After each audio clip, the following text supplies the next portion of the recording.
Maganda yung comment nitong isang Facebook user. Sabi niya, Christmas is giving, dyan tayo namulat. So ibig sabihin ba nito ay may kasalanan din ang church? Wala naman ever nagsabi sa atin that giving always has to come in the form of material things.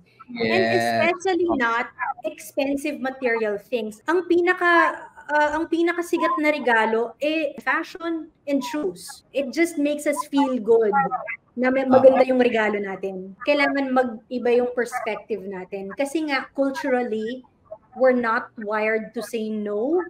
Doon po natin uumpisahan yung pagbabago. Saying no starts with saying yes to yourself first. Kailangan kumbinsido ka sa sarili mo na tama yung decision mo. You're at peace with yourself. Be aware of what is unacceptable and normalize saying no.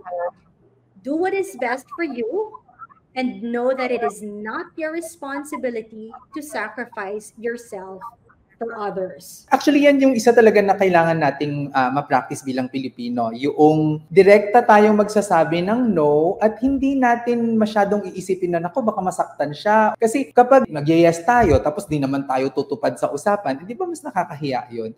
Kaya mas maganda na magsabi tayo ng no o ng saloobin natin. Maganda na you just say your truth. Kailangan lang na mas maging komportable tayo na sabihin kung anong totoo.